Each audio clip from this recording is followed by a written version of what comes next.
Salutations AGD, c'est Marco Polo, comment ça va? La saga Harry Potter est basée sur les aventures qu'on suit principalement autour de Poudlard, une école qui est composée des célèbres 4 maisons. Les Gryffondor, les Poufsouffles, les Serres d'Aigle et les Serpentards. Ces 4 maisons accueillent chaque année des élèves, et ça m'amène à poser une question importante. Pourquoi les Serpentards sont-ils rusés et malicieux? Les Gryffondor braves et courageux? Les Poufsouffles gentils et loyaux? Ou encore les Serres d'Aigle intelligents et créatifs? Je veux dire par là que systématiquement, les élèves de chaque maison correspondent exactement aux caractéristiques de celle-ci. Je vais t'expliquer ça et te donner mon point de vue, et tu vas voir que la réponse est finalement assez dingue quand on y pense, et ça fait réfléchir. Il y a un vrai problème social et une mécanique qui est presque malsaine. Alors on va tenter de comprendre cette répartition des élèves. Une idée, inspecteur Marco?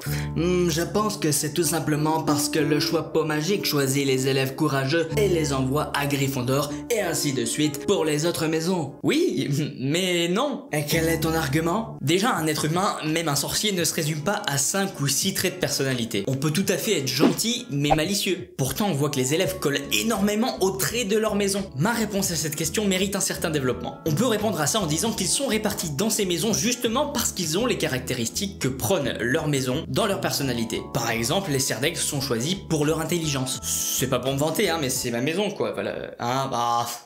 Arrête. Mais si on se penche quelques secondes du côté de la psychologie, sache que je ne suis absolument pas légitime pour parler de psychologie, mais que je vais clairement le faire. Comment se forme la personnalité? Les élèves sont répartis dès 11 ans. Est-ce que leur personnalité est vraiment affirmée à cet âge-là? C'est la question que je me suis posée. Pour comprendre ça, comment se forme la personnalité? C'est globalement une recette pour laquelle on verse un petit peu d'éducation des parents et une dose de fréquentation de l'enfant. Je le répète, la répartition se fait dès 11 ans. Et comment elle se fait? En fonction de leur personnalité. Le problème, on l'a compris, c'est qu'elle n'est pas encore affirmé. À 11 ans, on est encore en plein développement, et particulièrement quand on s'apprête à intégrer un nouvel établissement et qu'on va rencontrer des tonnes d'autres enfants desquels on va se nourrir socialement et culturellement. Le problème à Poudlard, c'est que ça n'est pas du tout le cas. On conditionne finalement les enfants à devenir ce que leur maison est. Ils vont fréquenter des gens censés être similaires à eux pendant 7 ans, vivre dans l'ambiance de cette maison et de ses valeurs. On leur ferme finalement des ouvertures comme le fait de pouvoir s'enrichir de ce que les gens différents de nous peuvent nous apporter. Prenons l'exemple d'Hermione. Elle correspond à l'origine aussi beaucoup à Serre d'Aigle, notamment pour sa sagesse.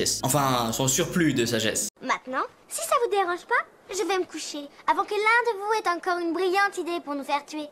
Ou pire, nous faire expulser. Et malgré ça, elle est devenue de plus en plus courageuse et brave. Parfois un petit peu trop.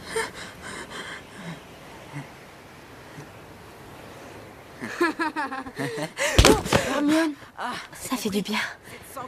À nous aussi, beaucoup de bien. Si on constate cette évolution, c'est peut-être encore une fois parce qu'elle fréquente uniquement des élèves courageux. Alors on peut dire aussi que ça n'est pas le cas parce qu'ils peuvent fréquenter des élèves d'autres maisons, notamment dans les couloirs, lors de leur sortie comme à Préolard, ou simplement dans la cour de Poudlard. Mais clairement je pense qu'ils n'ont pas suffisamment le temps et les occasions pour que ça ait un impact direct sur leur personnalité. La quasi-totalité de leur temps est passée avec des élèves de la même maison qu'eux. Et pire encore, on peut aller beaucoup plus loin en disant que les élèves des autres maisons deviennent carrément des adversaires à travers la coupe des 4 maisons notamment. Autrement dit, ils sont un peu enfermés dans leur bulle et sont contraints et destinés à devenir ce qu'on a décelé d'eux à un moment donné précis de leur vie à 11 ans. Dans Harry Potter, il y a aussi le phénomène du choix peau flou, un terme employé lorsqu'un élève de Poudlard attend plus de 5 minutes avant de connaître la maison dans laquelle le choix peau l'a réparti. En fait, le choix peau hésite et s'il dépasse les 5 minutes, alors l'élève est choix peau flou. Le problème, c'est qu'ici, on a l'exemple même du fait que la personnalité d'un enfant de 11 ans n'est pas encore terminée et surtout que, peu importe l'âge, une personnalité ne peut pas se résumer aux simples traits de chaque maison. Tu as d'immenses qualités, tu sais,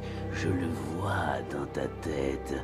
Et Serpentard t'aiderait à avancer sur le chemin de la grandeur. Donc forcément, certaines particularités de la personnalité sont ignorées par le choix peau, alors qu'elles font partie intégrante de la personne qu'est l'élève. Autant d'éléments qui ne seront peut-être plus ou peu exploités par l'enfant. Prenons un exemple parlant, le cas d'un élève doté de gentillesse mais aussi de nombreuses autres caractéristiques des Serpentards. S'il est réparti dans cette dernière maison, alors peut-être que sa gentillesse sera beaucoup moins mise à contribution et que ses influences effaceront petit à petit ce trait de sa personnalité. Il faut aussi garder en tête que très souvent, les élèves dont les parents étaient à Poudlard sont régulièrement répartis dans la même maison que leurs parents. Ce qui signifie qu'en plus des fréquentations à l'école, l'enfant a souvent une dose supplémentaire côté famille, pour l'influencer encore un peu plus dans le sens de sa maison. D'ailleurs, si les élèves sont choisis en fonction de leur personnalité, il faut savoir que le choix peau n'est pas toujours sûr de lui. Il le dit lui-même.